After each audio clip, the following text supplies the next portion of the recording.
Présentation nationale sur demande de l'honorable Moïno Zangui.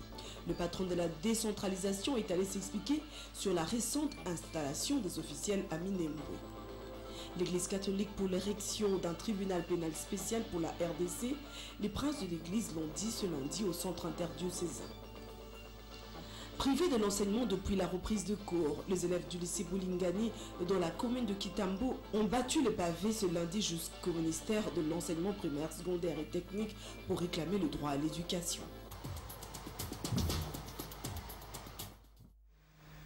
Une fois de plus, mesdames et messieurs, bonsoir et bienvenue dans cette session d'information. Ce lundi 19 octobre 2020, le ministre d'État, ministre de la décentralisation, Azarias Rouberois, était devant le Parlement pour donner des explications suite à la récente installation de bourgmestre à Minembwe dans le sud Kivu. Suivaient les interpellations de quelques députés nationaux à l'issue de cette interpellation.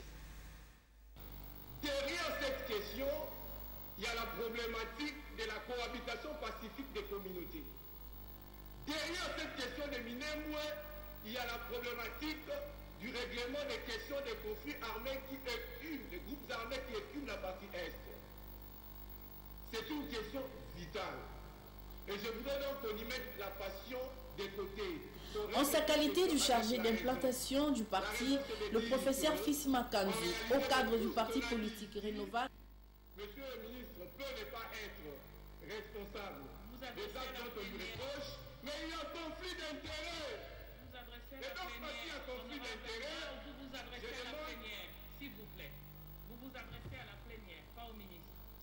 C'est autour de la situation du pays que les évêques membres de la conférence épiscopale nationale du Congo, SENCO en sigle, ont tenu un point de presse lundi 19 octobre 2020. Une occasion pour eux de condamner les menaces de mort proférées à leurs évêques. Le reportage est d'Esther Badibiabia. Prenons de notre sommet pour un engagement citoyen. Tel est le message des évêques lancé ce lundi 19 octobre 2020 au cours d'un point de presse tenu au sein de leur siège. Selon le membre de la conférence épiscopale nationale du Congo SENCO, la paralysie de la coalition affecte et infecte tous les secteurs de la vie nationale, notamment l'économie du pays connaît une forte régression avec une diminution drastique du pouvoir d'achat de la population et surtout un accroissement de la pauvreté et du chômage, les massacres de Beni et de Djoukou, tout comme les conflits communautaires dans la zone de Minembwe. Dans plusieurs autres provinces, tant de faits nous tourmentent par leur gravité et leur répétition. Les enlèvements avec demande de rançon, les vols armés, les viols, les assassinats, etc. Et exige le gouvernement en place à faire une demande formelle d'institution d'un tribunal pénal spécial pour la République démocratique du Congo et condamne les menaces de mort proférées contre les évêques. Exigeons de notre gouvernement de faire une demande formelle d'institution d'un tribunal pénal spécial pour la RD Congo afin d'engager des poursuites contre les présumés responsables, internes et externes, des milliers de morts et de victimes de violations massives des droits humains évoqués dans le rapport Mapping de 2010. Il faut signaler que cette matinée basée sur la situation du pays est un moyen d'attirer l'attention de la population sur le blocage du fonctionnement statique des institutions.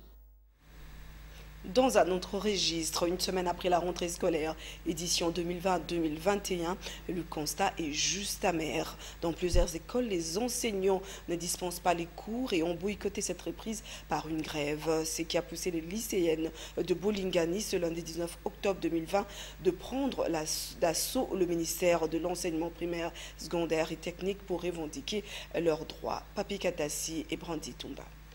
Si la rentrée scolaire 2020-2021 est effective depuis le 12 octobre de l'année en cours à travers la République, il existe tout de même certaines écoles qui connaissent une situation contraire. Le cas du lycée Bolingani dans la commune de Kitambo. Faute d'enseignement dispensé, les élèves ont décidé tout simplement de battre les pavés ce lundi 18 octobre jusqu'au ministère de l'enseignement primaire, secondaire et technique pour réclamer les droits les plus fondamentaux, celui de l'éducation. Cette année ne doit pas être sacrifiée. Parce que c'est depuis le 12 que nous avons repris les cours. Jusqu'à présent, les professeurs ne veulent pas enseigner. On n'a pas étudié. On demande aux professeurs, on ne va pas enseigner dans ce qu'on n'a pas encore payé. Et leurs enfants, le ministre, et leurs enfants étaient dans des écoles belges où ils ont le programme scolaire, ils suivent d'autres pays là-bas. Nous, on n'étudie pas pourquoi. Maintenant, nous subissons les conséquences de vos actes, de vos décisions que vous avez prises. Ça fait une semaine, on n'étudie pas, sachant qu'on a 7 mois de retard. 7 mois de retard, alors qu'on est en 6e. Nous sommes là aujourd'hui pour lui demander de payer nos professeurs pour que nous puissions étudier. On était à l'école, on a fermé le portail juste parce qu'on ne paye pas le professeur. On nous a chassés même. Face à cette situation, la gratuité de l'enseignement, mesure salvatrice prise par le chef de l'État, Félix Antoine Tshisekedi Tshilombo, doit bénéficier des mesures d'accompagnement pour son effectivité réelle. Et de Kitambo à Bandalungwa, Justin Pan, Papi Katassi a accompagné Torine Bongo pour faire le constat sur la dispensation de cours dans une école de ce coin. Suivez. Une semaine après la reprise des cours à Kinshasa, la timidité constatée à travers les écoles publiques contraste avec le plein régime dans les écoles privées. Le cas du lycée technique Mama Ekila dans la commune de Lingwala. Pour la semaine passée, ce n'était pas tellement fameux, mais aujourd'hui nous avons remarqué, les élèves sont venus vraiment très nombreux et nous avons même eu une conversation de prise de conscience avec les élèves. Et je demande aux parents d'envoyer les enfants à l'école tout en respectant tous les signes, les gestes et les barrières et de chercher au moins la vente de frais scolaires pour ne pas nous mettre en difficulté avec les enseignants.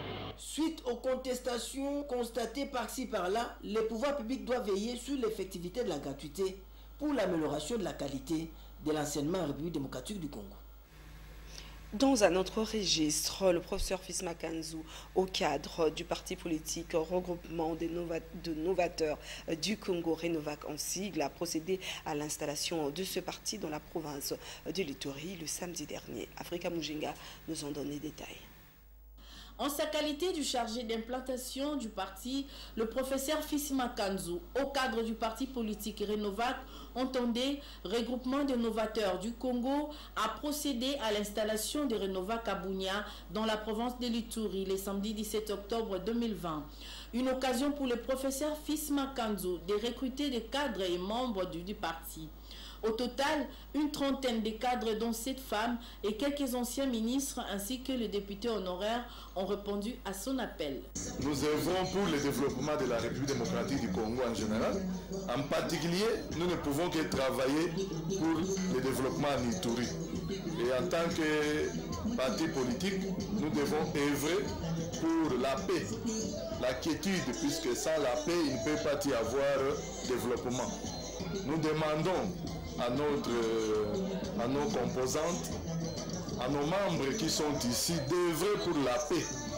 Puisque ces gens qui vivent en ville, ils viennent des chefferies, ils viennent des groupements, ils viennent des villages, qu'ils parlent à leurs frères qui entretiennent des milices, qu'avec les groupes armés, on ne va pas développer la province. C'est quand il y aura la paix qu'on pourra parler de la province. Qu'est-ce que l'on peut retenir de la vision du Renovac? La vision de Renovac est claire. C'est la bonne gouvernance. Nous luttons contre la corruption. Si vous lisez nos statuts, nous luttons contre la manipulation et la corruption. Nous travaillons pour la bonne gouvernance. S'il y a la bonne gouvernance, il y aura développement. S'il y a développement, il y aura du travail, il y aura la paix. C'est un devoir pour chacun des novateurs de pouvoir étendre et épandre les idées de Renovac. Pour rappel, le regroupement de novateurs du Congo a 10 ans d'existence. Il a été créé en 2010. Il compte en son sein des ministres nationaux et provinciaux ainsi que des députés et sénateurs.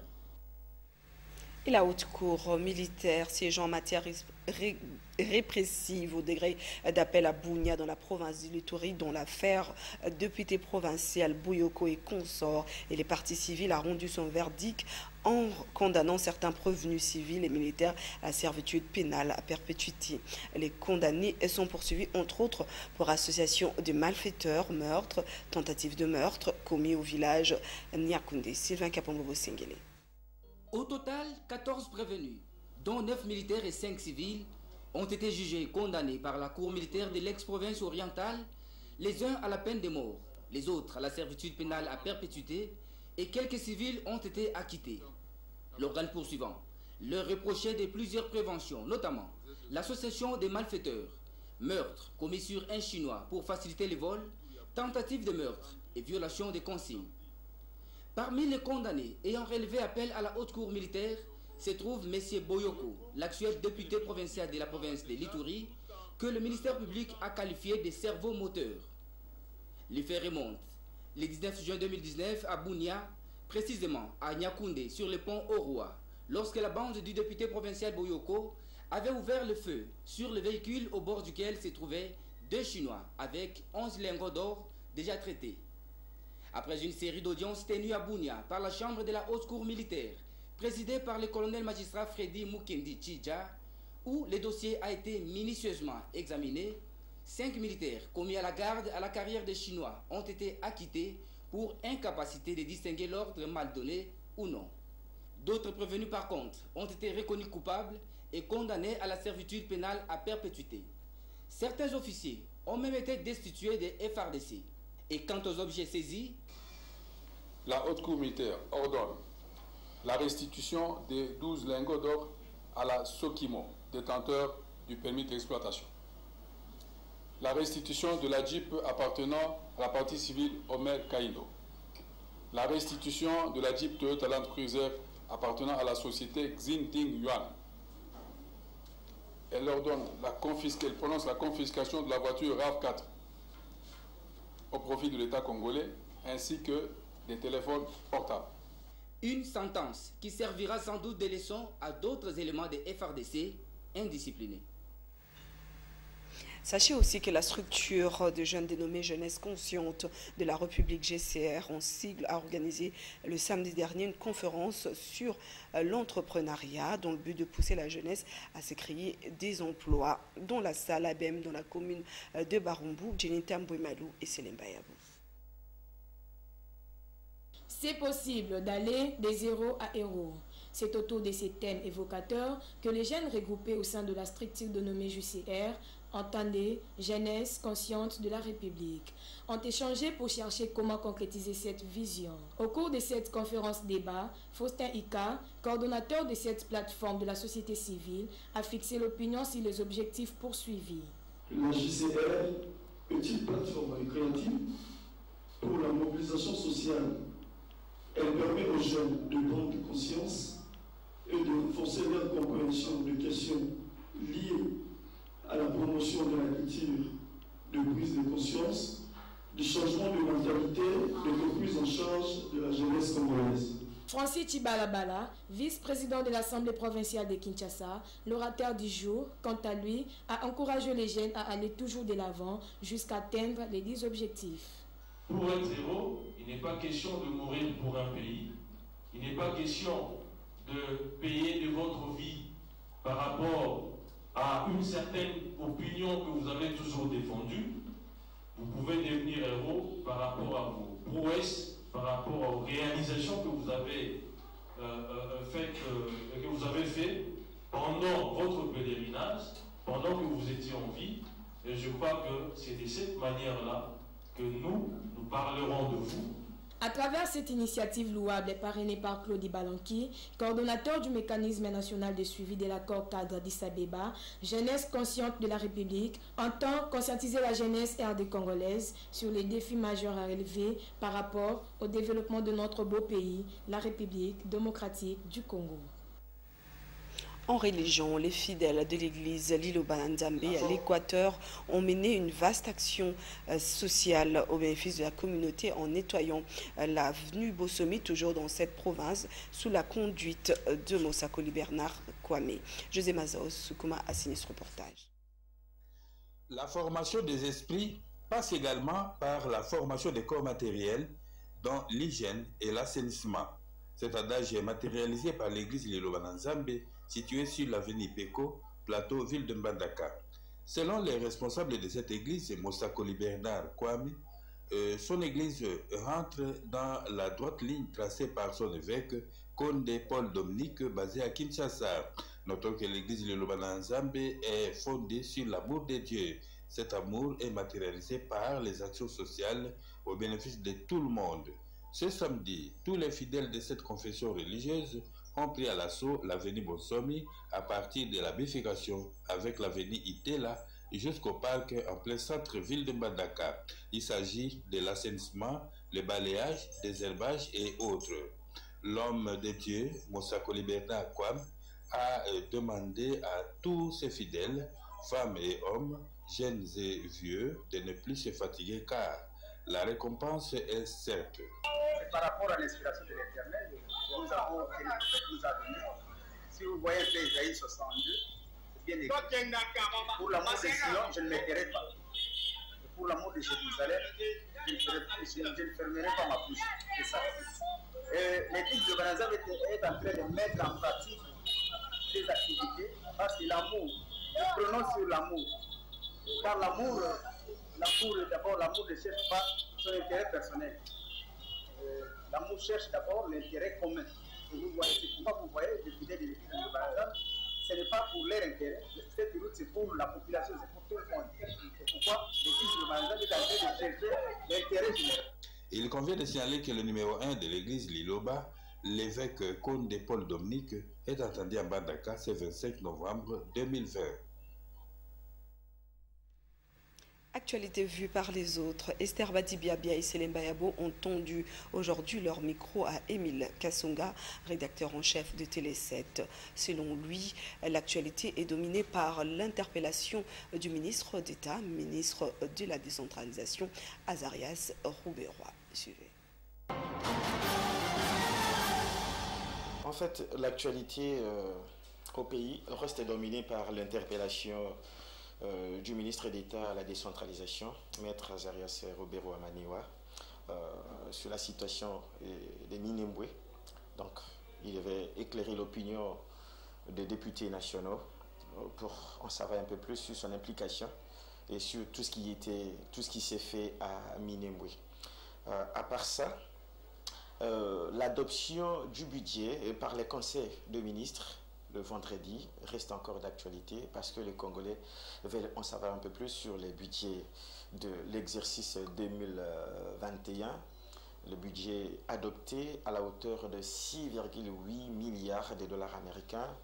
Eh bien, aujourd'hui, nous nous sommes posé des questions de savoir si ce budget-là était trop petit pour la RDC ou si c'était suffisant ou encore si le budget est trop grand. Syndicalistes de l'EPST, ils ont tenu un sit-in devant le cabinet du ministre de l'EPST pour réclamer le respect des engagements du gouvernement face à cette corporation.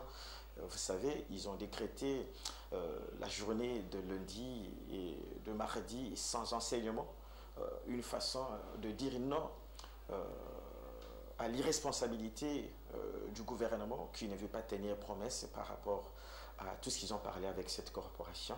En dépit d'autres questions, les sports nous a aussi intéressés parce que vous avez suivi le week-end, il y a eu quand même beaucoup de matchs. Le derby des SMP Renaissance, nous avons encore suivi hier les classicos congolais, la Sylvain Club et Tout-Puissant Mazembe. Ouvrons la page sportive à présent dans ce journal. Ni vainqueur ni vaincu dans les duels des géants de football congolais qui a mis à prise l'association sportive Vita Club au tout-puissant Mazembe dimanche 18 octobre au stade de Martyrs de la Pentecôte de Kinshasa. Ce nul de 0 but du match aller n'arrange aucune formation au classement provisoire. Patrick Borel nous en dit plus. C'est par un chou blanc de 0 but partout que le Classico avec le Mazembe s'est terminé dimanche 18 octobre en match de la 3e journée de la 26e édition de la Ligue nationale de football. Un match de gardien, Simon Omosola vigilant avec des arrêts décisifs. Devant Bosunzali, 19e et 21e, puis 67e. Et Sylvain Gbou, 47e face à Maélé. Alors que vaincre cette bataille au Stade des Martyrs était le maître mot dans les deux camps. Malheureusement, Dauphin et Corbeau se quittent dos à dos sans réussir à faire trembler le filet. Triste résultat nul, puisque le vert et noir de Kinshasa et le noir-blanc de Lubumbashi font le surplace. 2 points perdus chacun. Qu'à cela ne tienne, sur 3 sorties, les vécus bien totalise 7 points, 2 victoires et 1 nul. Et les Badiangwena viennent là d'enchaîner leur 2e match nul de 0 but partout en 2 sorties. Les amis de Bosunzali Adam joueront mercredi, JSK et dans Klamote Mapembe dimanche. Dans l'ex-Katanga, Bazano et Blessing se sont séparés en bons amis, 0 but partout. Simba a été surpris par les Kassaliens de Sangabalende 2 contre 3. À Kindu, le leader provisoire Maniema Union a partagé le point avec les cheminots de Saint-Ola-le-Popo. Et les week-ends, les Danklemonte Mapembe avaient stoppé le bon élan de la Renaissance du Congo, vainqueur 2 contre 1, avec les doublés de Dark Kabangu, son 2e du championnat. Le parcours pour déterminer les 3 meilleurs classés est encore long, à chacun de serrer sa ceinture.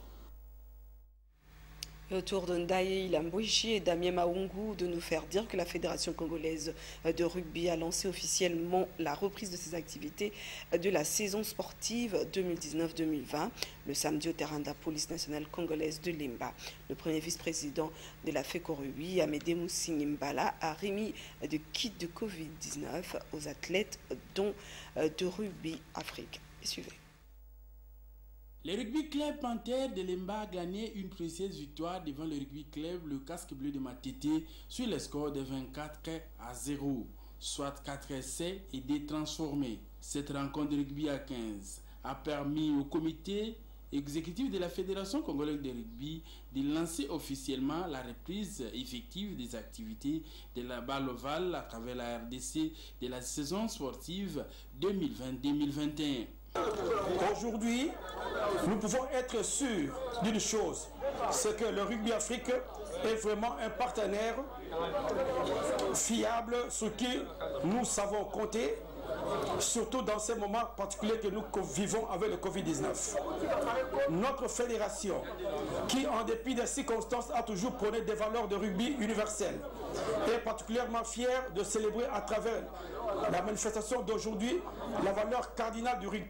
Dans ce moment de circonstances, Amédée Moussounim-Bakala a remercié les instances supérieures de la balle ovale, le Rugby Afrique et World Rugby pour leur assistance à la FECO Rugby. Et il a profité de cette occasion pour remettre un kit composé de masques, savons, de gel alcoolique, des cartons de sardines, des spaghettis, cartons de lait et détergents en vue de lutter contre le coronavirus, tout en insistant que nous devons respecter les gestes barrières édictés par les autorités du pays, a-t-il signalé. Dans une ambiance festive, que cette manifestation s'est terminée. Pour dire, le rendez-vous est fixé pour la Coupe du Congo prévue au mois de décembre prochain. Le 50e championnat de l'entente urbaine de volleyball de Kinshasa s'est poursuivi dimanche au terrain de commissariat de la police de Lingwala avec les victoires de Canon, DSNP et Espoir. Une fois de plus, retrouvons Patrick Borel-Mukenzi. Dimanche 18 octobre, au terrain du commissariat général de la police, les volleyeuses du Danklemonte Mapembe se sont imposées 3-7-1 devant leurs copines de la police. Un autre beau cadeau offert au président des coordinations. Oh, c'était une chouette victoire, elles ont bien joué, mais bon, je n'en attendais pas moins qu'elles. Elles ont des chouettes leaders parmi elles que je connais depuis très longtemps, Meta, Ilemani et les autres. Donc j'ai l'habitude de les voir gagner, j'ai confiance en mes filles. Même score infligé à Vita Club par Cano, 1-7-3. Et pour clôturer la journée, chez les messieurs, les Volley Club Espoir a sans suspense écrasé Mwangaza 3-7-0. L'objectif n'a pas été atteint du côté des Bleus. C'est une bonne équipe d'Espoir.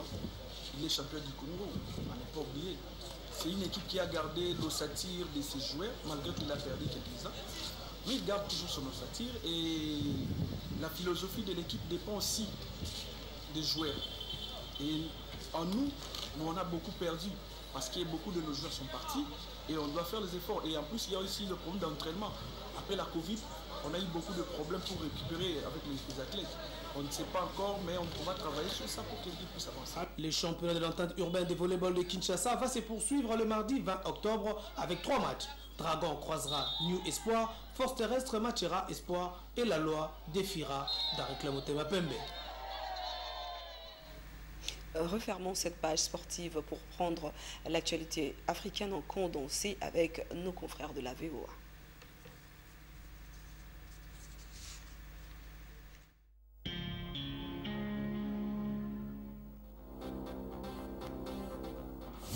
Les Guinéens ont voté hier pour choisir leur président parmi 12 candidats, dont le président sortant Alpha Condé. L'opposant Cellou Dalein Diallo a affirmé qu'il publierait des résultats compilés par lui sans attendre leur proclamation par la CENI, ce qui inquiète le pouvoir. Au Nigeria, les manifestations contre les violences policières ont fait au moins 15 morts, dont 2 policiers depuis le début de la contestation, selon Amnesty International. Les représentants du gouvernement d'union nationale et ceux du maréchal Khalifa Haftar ont débuté ce lundi à Genève leur 4e réunion sous l'auspice des Nations Unies. Au menu, les conditions d'un cessez-le-feu durable avec retrait des positions militaires en Libye. En Afrique du Sud, le ministre de la Santé, Welim Kizi, et sa femme ont été contrôlés positifs au Covid-19, a déclaré son bureau. Vendredi, le nombre de cas de coronavirus dans le pays le plus touché d'Afrique a dépassé 700 000.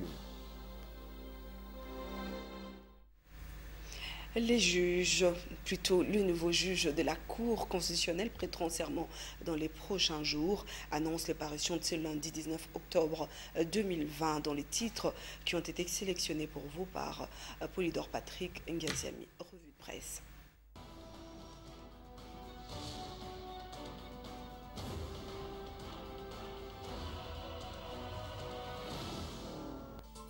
En ce début de semaine, l'actualité se profile autour de la Cour constitutionnelle dont les nouveaux juges nommés prêteront serment très prochainement selon la manchette du journal La Référence Plus. Fini donc le suspense car le président de la République, Félix Tshisekedi, a annoncé qu'ils prêteront serment dans les jours qui viennent conformément à l'article 10 de la loi numéro 13/026 du 15 octobre 2013 portant organisation et fonctionnement de la Cour constitutionnelle. À cet effet, rapporte le quotidien, le Conseil des ministres a chargé le Premier ministre ainsi que le ministre en charge des relations avec le Parlement de prendre toutes les dispositions pour que le protocole d'État organise correctement qui doit intervenir dans les prochains jours. En tout cas, estime le vrai modèle.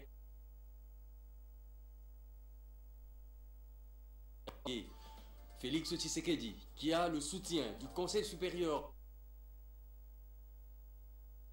du Parlement, constitue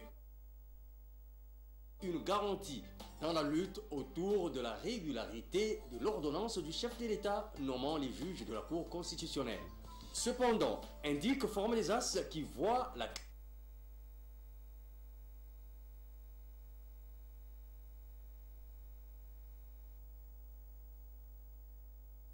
au cours de la 53e édition du Conseil des ministres, présidée vendredi par vidéoconférence à Kinshasa. Selon Jolino Makelele, porte-parole du gouvernement, les travaux seraient suspendus au paiement des indemnisations des populations riveraines pour expropriation de leurs propriétés concernées par les travaux, et cela à hauteur d'un budget estimé à 7,4 millions de dollars américains.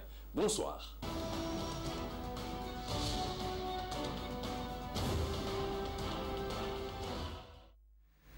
Vous nous excuserez pour ce petit désagrément observé pendant la revue de presse.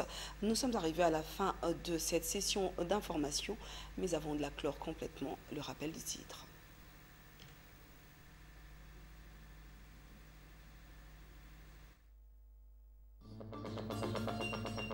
Le ministre Azarias Roubé Ramaniwa, ce lundi 19 octobre, devant la représentation nationale sur demande de l'honorable Moïdo Zangi.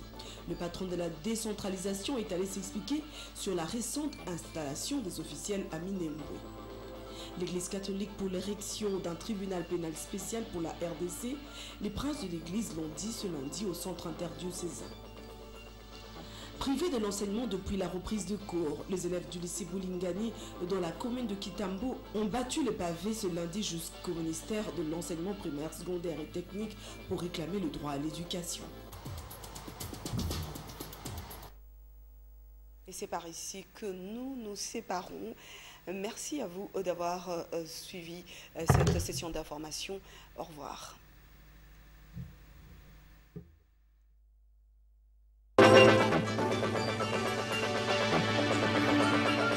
Thank you.